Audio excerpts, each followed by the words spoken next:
Some lakes freeze to keep secrets buried, but Black Pine Lake froze as if it were trying to make the whole world listen. By sunrise, the forest north of Millinocket, Maine, stood silent beneath 6 inches of fresh snow, every pine branch bowed in white, every sound swallowed by the cold. Caleb Whitaker had not planned to stop there. He had only been driving his old blue Chevy along the county road because the heater in the truck worked better when the engine kept moving, and because movement had become the closest thing he had to peace. At 40 years old, Caleb still carried himself like the soldier he used to be, broad-shouldered, quiet, watchful, with a square face weathered by wind and too many sleepless nights. A few silver threads ran through his dark hair near the temples, and his gray eyes held the distant look of a man who had survived hard things without ever fully returning from them. Around his neck, hidden beneath a faded flannel shirt and a worn canvas jacket, hung a small silver cross that had belonged to his mother. He had not prayed in years, but he had never taken it off. Beside him sat Ranger, a 6-year-old German shepherd with a sable coat, amber eyes, and the calm intelligence of a creature trained to notice what people missed. Ranger had once worked search and rescue with Caleb's unit, finding breath beneath broken stone, warmth beneath snow, hope where men with machines had almost given up. Now the dog watched the passing trees through a fogged passenger window, ears flicking at every sound beneath the engine's tired rattle. The road curved toward Black Pine Lake just as the morning light broke pale and blue across the ice. Caleb slowed without knowing why. The lake stretched wide between the trees, a frozen sheet of glass dusted with snow, so still it looked less like water than a sky laid flat upon the earth. Locals at the gas station had told him not to camp near it. They said the lake made sounds in deep winter, soft bells under the ice, knocks from nowhere, whispers that rose when the temperature dropped below 10 degrees. Caleb had smiled politely then, the way men smile when they no longer believe in stories meant to comfort or frighten children. But Ranger did not smile. The moment the truck rolled beside the turnout, the dog stood stiff in the seat, nose pressed to the glass, breath blooming white. A low whine rose in his throat. Caleb pulled over. "Easy, boy," he murmured, though something in the dog's posture made his hand tighten around the steering wheel. Ranger leapt out before Caleb had fully opened the door, paws landing softly in the snow, body aimed toward the lake. He did not bark at the woods. He did not chase a scent. He walked straight to the edge of the frozen water and stopped as if someone had called his name from below. Caleb followed, boots crunching, his own breath sharp in the air. "Ranger," he said. The dog did not turn. He lowered his head, ears high, and placed one paw on the blue-white ice. Then Caleb heard it too. Not clearly at first. Not enough to trust. A thin, broken sound rose from beneath the frozen lake, faint as wind through a keyhole, small as a child trying not to be afraid. Caleb stood motionless, every old instinct waking inside him. The sound came again, softer this time, followed by one dull tap beneath the ice. Ranger looked back at him, amber eyes wide and solemn. And in that terrible, holy stillness, Caleb understood one thing with absolute certainty. Whatever was crying beneath Black Pine Lake had been waiting a long time for someone kind enough to stop. Caleb lowered himself slowly to one knee, careful not to put too much weight on the ice, and pressed his gloved palm against the frozen surface. The cold came through the leather almost immediately, sharp and clean, but beneath it he felt something else, a faint vibration moving upward through the lake like a pulse from a sleeping heart. Ranger stood beside him with his tail low and his ears fixed forward, not frightened, not aggressive, only certain. That certainty unsettled Caleb more than any sound could have. During his years in uniform, Ranger had been trained to tell the difference between danger and life, between a shifting wall and a trapped breath, between wind in a ruined place and someone waiting for help. Caleb had learned to trust the dog long before he trusted himself. The sound came again, a soft cry, then a pause, then 2 small taps beneath the ice. Caleb swallowed hard. For an instant, the snowy shoreline disappeared, and he was back in another cold place years earlier, kneeling outside a collapsed school after an earthquake overseas, listening through concrete for a child whose voice had grown weaker every hour. He had prayed then with everything he had, not out loud, not beautifully, just the desperate prayer of a man with dust in his mouth and fear in his bones. But morning had come too late. Since that day, Caleb had stopped asking heaven for answers. He still helped people when he could. He still pulled over for stranded cars, still gave the last of his cash to someone colder than him, still fixed broken things in small towns that forgot his name by sundown. But faith had become a room inside him with the door closed. Now, on Blackpine Lake, something behind that door stirred. Ranger gave 3 short barks, each one clipped and deliberate. Caleb turned toward the truck, grabbed the coil of rescue rope, a folding ice chisel, and the old field flashlight he kept behind the seat. He did not know what he expected to find. A pocket of trapped air, an animal, some strange trick of water and ice. But he knew what he could not do. He could not leave a cry unanswered. The wind moved across the lake, lifting loose snow and pale ribbons that curled around his boots. Caleb tied one end of the rope around a pine trunk at the shore and fastened the other around his waist. Ranger watched every movement, breathing steady clouds into the morning. "Slow," Caleb whispered. "We go slow." The dog stepped ahead with careful, practiced patience, testing the crust with each paw. They moved only 20 feet from shore before Ranger stopped again. He lowered his nose to a patch of ice where the snow had thinned into a bluish circle. Caleb crouched and brushed it clear. Beneath the surface, deep in the dim green shadow of the lake, something pale seemed to hang below them. Not moving, not rising, just waiting. Then, from somewhere under their knees, came the faintest sound of a bell. The bell note did not ring through the air the way a church bell should. It came up through the ice, softened by water and stone, a silver sound thinned almost to a memory. Caleb held his breath and listened until the cold seemed to fill his chest. One note, then silence. Another note, lower and farther away. Ranger lifted his head slowly, as if following the sound beneath the frozen surface, then turned toward the eastern shore where a line of black rocks pushed through the snow like the backs of sleeping animals. Caleb looked down again at the pale shape under the ice. It was too deep to touch and too blurred to name, but something about its outline felt made by human hands. Not a body, not a branch, a roofline, perhaps, or the peak of something that did not belong at the bottom of a lake. He eased backward, guiding Ranger with a soft command, until they reached the stronger ice near the bank. His pulse had settled into that old steady rhythm he knew from rescue work, the quiet place inside a man where fear was present but not in charge. Just as he untied the rope from the pine, a voice called from the trees. "Get off that lake." Caleb turned. An elderly woman stood at the edge of the woods, wrapped in a long brown coat with a wool scarf pulled tight beneath her chin. She carried an old brass lantern even though the sun was rising, and snow clung to the hem of her dress.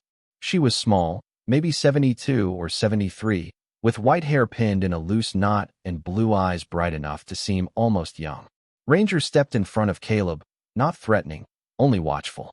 The woman looked at the dog first, and something in her expression changed, as if she had seen a warning arrive on 4 paws.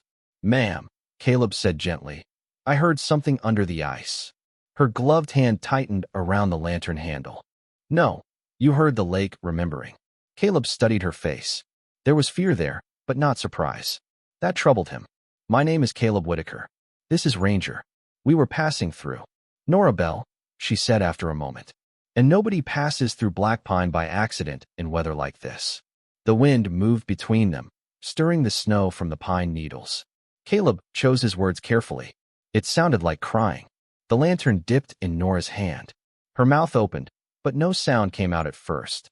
She looked past him toward the blue sheet of ice, toward the place where Ranger had stopped, and the years seemed to gather on her shoulders all at once. 30 winters, she whispered. 30 winters, and now it starts again. Caleb felt the small cross beneath his shirt press against his skin as if warmed by his own heartbeat. What starts again?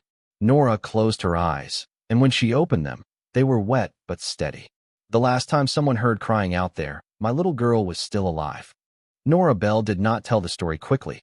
Some grief, Caleb understood, had to be lifted with both hands. She led him away from the open ice and toward a narrow path between the pines, where the snow lay softer and the wind lost some of its bite.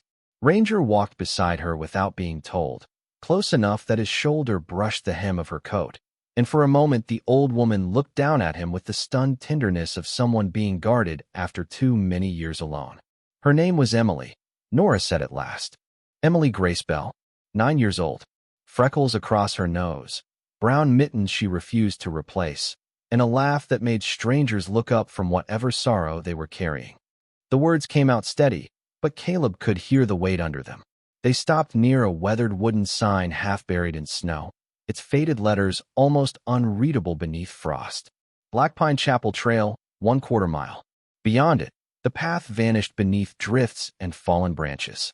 Nora lifted the lantern toward the lake. There used to be a little chapel down by the eastern shore. White walls, green roof, bell tower no taller than a farm silo. Folks came from logging camps and lake houses every Sunday. Not because the place was grand, but because it was warm. There was always coffee in the basement, and someone playing hymns a little too slow. Caleb looked across the ice, trying to imagine walls where there was only white silence. Ranger's ears twitched again, not toward Nora, but toward the black rocks along the shoreline. What happened to it? Caleb asked. Nora's breath trembled in the cold. A winter slide. The hillside above it gave way after 3 days of rain and hard freeze. Mud, trees, stone, all coming down before anyone knew how bad the ground had become. The chapel sank toward the lake, and by morning the shoreline had changed. Half of it disappeared beneath ice and water. The county searched as long as they could. They found hymnals, broken pews, pieces of the old bell frame. But they never found Emily. Caleb said nothing. He had learned that silence was sometimes the only respectful thing a person could offer. Nora brushed snow from the top of the sign with one gloved hand. She had gone there to leave a drawing for Pastor Wilkes. A picture of angels over the lake. I told her to wait for me, but children believe 5 minutes is a lifetime. Her eyes remained fixed on the frozen water. For years, I prayed for a sign. Any sign. Then I grew tired of hearing my own voice come back empty. Caleb felt those words settle somewhere deep inside him. He knew that emptiness. He knew the strange shame of praying once with all his heart, and then living afterward as if heaven had locked the door. Ranger suddenly moved ahead, nose low, following something along the buried chapel trail. He stopped at the base of a dead pine near the rocks and scraped gently at the snow. Caleb stepped closer. Beneath the roots, a thin thread of mist rose from the ground, warm enough to breathe through the frozen morning. Nora saw it and went still. That was not there yesterday, she whispered. Ranger looked back at Caleb, and this time he did not bark. He simply waited, as if the next part of the story belonged to the man brave enough to kneel. Caleb knelt beside the dead pine and brushed away the snow with slow, careful strokes. The ground beneath was not frozen solid the way it should have been. It gave slightly under his glove, dark soil showing through the white crust, and from the space between the roots came that thin ribbon of mist, warmer than the morning air and carrying a smell he did not expect. Old wood, lake stone, and something faintly sweet, like wax left too long in a church drawer. Ranger lowered his nose to the opening, sniffed once, then pulled back and gave a soft whine. Not fear. Recognition. Caleb removed the folding ice chisel from his pack and worked around the roots without cutting them, loosening packed snow and brittle leaves until the shape of a narrow crevice appeared beneath the pine. It was no wider than a mailbox slot at first, but when he cleared more earth, he found stones arranged in a rough arch, their edges worn smooth by age and water. Nora stood a few feet behind him, one hand pressed against the scarf at her throat. That was part of the chapel foundation, she whispered. I remember those stones. My husband helped set them the summer before Emily was born. Caleb paused, letting the words settle. The world seemed to grow smaller around them, the forest holding its breath. There may be a pocket under here, he said gently. A crawl space, maybe part of the basement. If warm air is moving out, there is open space below. Nora looked toward the frozen lake, then back to him. Can you get in? Caleb studied the gap. It would be tight, but not impossible. Years of rescue work had taught him to respect confined places, to move slowly, to listen more than he spoke. He tied the rope around his waist again, secured it to the pine, then clipped Ranger's lead to his own belt for a moment before thinking better of it. Ranger looked at him with calm offense, as if insulted by the suggestion that he might need guiding. Despite himself, Caleb almost smiled. All right, he murmured. You lead, but you listen. Ranger eased through the opening first, shoulders narrowing, paws finding purchase in the dark. Caleb followed on his stomach, the cold earth pressing against his coat, the silver cross beneath his shirt tapping softly against his chest with each movement. Behind him, Nora held the lantern low, its glow trembling over the stones. The passage sloped downward for several feet, then widened enough for Caleb to crouch. When he switched on his flashlight, the beam caught old roots hanging from the ceiling like gray threads and a wall of stone marked by a faded painted cross. Air moved past his face in a slow breath from somewhere deeper inside. Then the sound came again, not through the ice this time, but ahead of them, clearer now, small and wavering. A child's sob, followed by a faint click, then the thin chime of a bell. Ranger froze in the tunnel, ears high, body perfectly still. Caleb felt the hair rise along the back of his neck, but he was not afraid. The sound was sorrowful, yes, but it was not calling to harm them. It was calling to be found. He looked back, toward the pale oval of daylight, where Nora waited. Her face was half shadow, half hope. "There is something down here," Caleb said, his voice low. "And Ranger knows the way." The dog stepped forward at once, moving into the dark with the reverence of someone entering a place where prayers had been sleeping for 30 years. The tunnel narrowed after the first bend, pressing close around Caleb's shoulders as if the hill itself were reluctant to let him pass. He moved with careful patience, one hand on the cold stone wall, the other holding the flashlight low so the beam would not blind Ranger ahead of him. The dog's paws made almost no sound on the damp earth. Every few steps, Ranger paused, listened, and then continued deeper, following the faint sob that trembled through the passage like a thread of music pulled from another time. Behind them, Nora's lantern glow faded until it became only a soft amber memory at the entrance. Caleb did not ask her to follow. He could hear her breathing from above, uneven but brave, and he knew this place had already taken enough from her. The air grew warmer as he descended, carrying the smell of wet cedar, mineral water, and old candle smoke. That was what unsettled him most. Not the dark, not the buried stones. The scent of candle smoke, after 30 years, in a place no one had entered. The passage opened suddenly into a low chamber, and Caleb stopped. For a moment, he forgot to breathe. The flashlight beam spread across rows of wooden benches half covered in silt, their backs warped but still standing. A small pulpit leaned against the far wall, its white paint peeled away in soft curls.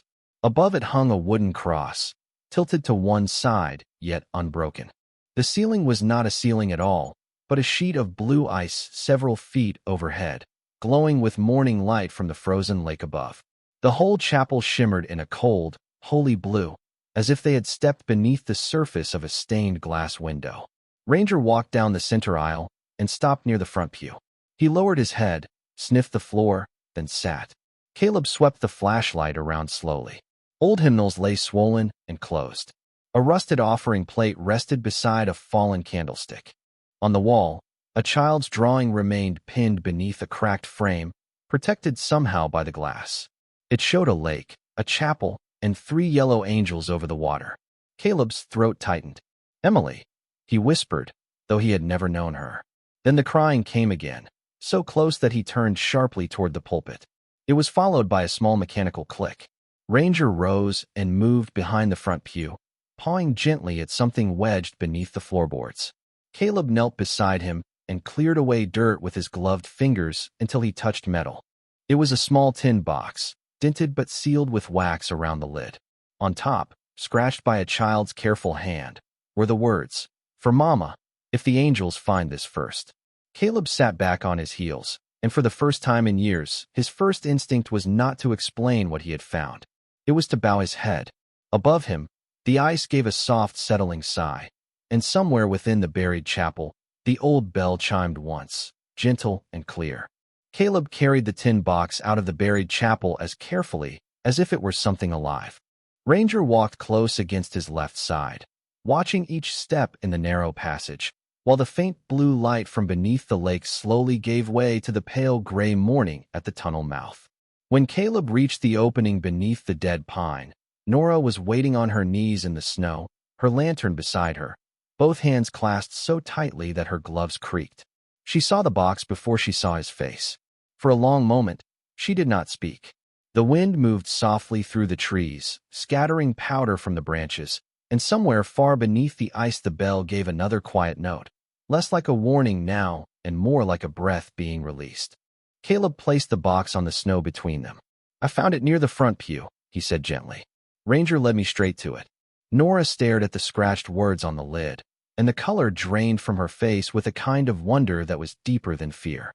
Her fingers hovered over the childlike letters, but did not touch them at first, as though one careless movement might wake 30 years of pain all at once. "That is her handwriting," she whispered. "She used to make her letters lean left when she was tired." Caleb looked away toward the frozen lake, giving her the privacy of that recognition. He had seen people receive hard news before, but this was different. This was not the closing of a door. It was a door opening from the other side. Nora drew a slow breath and nodded for him to help. The wax seal had hardened with age, but it broke cleanly beneath Caleb's pocket knife. Inside the tin lay a folded piece of paper, a small wooden angel painted yellow, and an old cassette recorder no larger than a sandwich, wrapped in oilcloth. The recorder should not have worked. Caleb knew that before he even lifted it. The batteries were decades old, the metal corners freckled with rust, the buttons stiff beneath his thumb. Yet from inside the machine came the faintest click, the same sound he had heard in the chapel. Ranger sat down beside Nora and rested his head against her arm. She unfolded the paper first. Caleb did not read over her shoulder, but he heard her breath catch as her eyes moved across the page. "Mama," she read softly, voice trembling but clear, "I am in the little church. It is cold, but I am not scared all the time. I can hear water above me, and sometimes the bell sounds like it is singing. Pastor Wilkes said God can find anyone, even in the dark, so I am leaving this where angels can see it." Nora pressed the letter to her chest, and for several seconds the only sound was the wind. Then the recorder clicked again. Caleb touched the play button, not expecting anything. A thread of static rose, thin and trembling. Then a child's voice filled the frozen morning, small, tired, and impossibly tender. "Tell Mama I saw the angels on the lake. Tell her I was not alone." Nora covered her mouth, but the sound she made was not despair. It was grief meeting mercy after a very long winter. Caleb bowed his head, and the cross beneath his shirt felt warm against his skin. The recording did not last long, yet it seemed to change the shape of the morning. Emily's voice moved through the trees with the softness of a candle flame, sometimes clear, sometimes wrapped in static, while Nora sat in the snow with the old machine held between both hands. Caleb remained beside her, silent and still, because he knew some moments were not meant to be explained while they were happening. They were meant to be received. The little girl's voice spoke of small things first, the way children do when they are trying to be brave. She talked about the blue light coming through the ice, about the wooden angel she had painted for her mother, about how the old bell kept making tiny sounds whenever the water moved above the chapel roof. Then there was a pause filled with crackling air, and Emily whispered, "I asked God to send this to Mama someday, when her heart needs it most." Nora closed her eyes as those words entered her. Her shoulders shook once, then became still. Ranger shifted closer and laid one warm paw across the edge of her coat, as gentle as a hand. Caleb looked toward the lake, and for the first time he noticed what the ice had been doing all morning. The wind was passing over a narrow crack near the eastern rocks, not enough to break the surface, only enough to make the old bell tower below breathe. Each movement of air traveled through the hidden passage beneath the pine, through the broken chapel frame, across the metal of the bell, and into the little recorder that had somehow, impossibly, still held its final message. Part of him understood the mechanics of it. Air pressure, cold metal, water trapped beneath ice, a preserved chamber sealed from weather. A man could build a reasonable explanation from those pieces if he needed to. But reason did not explain why Ranger heard it from the road. It did not explain why Caleb, who had driven for miles with no destination, stopped at the exact stretch of frozen lake where Nora's sorrow had waited for 30 years. It did not explain why the recorder played when every practical part of it should have been silent. Caleb had spent years thinking faith meant ignoring questions, but standing there in the snow, he wondered if faith was something else entirely. Maybe it was the courage to hear an answer without demanding that it arrive the way he expected. The tape crackled once more, and Emily's voice returned, fainter now. Mama, when you miss me, look at the lake when it shines. I will ask God to make it pretty for you. The final words dissolved into static, then into a tiny click. Nora pressed the recorder to her heart and bent forward until her forehead touched Ranger's neck. I looked every winter, she whispered. Every single winter. Caleb felt a quiet ache rise behind his eyes. Not sharp, not breaking, but cleansing, like thaw water moving under ice. He reached beneath his shirt and touched the small silver cross. For years, it had been only metal. That morning, it felt like a promise he had forgotten how to hold. By noon, the sky above Black Pine Lake had opened into a pale winter blue, and sunlight poured over the ice in long silver bands. Nora Bell did not leave right away. She sat beneath the dead pine with Ranger pressed against her side, the cassette recorder wrapped in her scarf, the letter folded carefully inside her coat near her heart. Caleb made 3 trips into the buried chapel, not to disturb what time had protected, but to bring out the small things that belonged to Nora. The yellow wooden angel, the child's drawing from the cracked frame, and a hymnal with Emily's name written in purple pencil on the first page. Each time he returned, Nora received the objects with both hands, as if they were not relics but pieces of morning light. Later, when the county sheriff and the little church committee came quietly up the trail, nobody spoke loudly. Even the officials removed their hats when they saw the old chapel glowing beneath the ice. They marked the place with rope and prayer flags from Nora's porch, and one of the men promised the chamber would be preserved, not sealed away again. By late afternoon, the whole eastern shore had taken on a gentle stillness, the kind that comes after a long unanswered question finally finds a place to rest. Nora invited Caleb to her cabin for coffee. It was a small white house less than half a mile from the lake, with blue shutters, a wood stove, and shelves full of old photographs. Ranger lay beside the stove as if he had always belonged there. Nora placed Emily's letter on the kitchen table, then set Caleb's empty mug in front of him with hands that no longer trembled. I used to think faith meant getting back what I lost, she said softly. Today I think maybe it means learning that love was never lost at all. Caleb looked toward the window, where the lake shone through the trees like a quiet mirror. He thought of the child he could not save years ago, the prayer he had buried with that memory, and the long road he had taken afterward, pretending not to listen for God. He reached for the silver cross beneath his shirt and held it in his palm. The metal was cool now, ordinary again, but something inside him was not. I stopped praying because I thought silence meant no one was there, he said. Nora smiled through tired eyes. Maybe silence is sometimes just an answer traveling a very long way. That evening, Caleb did not sleep in his truck. Nora made up the small guest room that had once belonged to visiting cousins, and Ranger settled at the foot of the bed with a sigh deep enough to sound like gratitude. Before Caleb turned off the lamp, he stood at the window and looked toward Black Pine Lake. Far across the snow, the old chapel bell gave one soft note beneath the ice, not crying now, not calling, only reminding. Caleb bowed his head, and for the first time in many years, the words came without effort. Thank you. Spring came slowly to northern Maine, the way forgiveness often does. When the ice melted, the town helped raise a small wooden memorial near the chapel trail, carved with Emily's name and painted with 3 yellow angels over a blue lake. Nora visited every Sunday with fresh flowers, and Caleb stayed through the thaw to repair her porch, split firewood, and help preserve the hidden chapel with careful hands. No one asked him why he remained. Some answers do not need to be spoken when a man's truck stays parked beside a house with warm windows.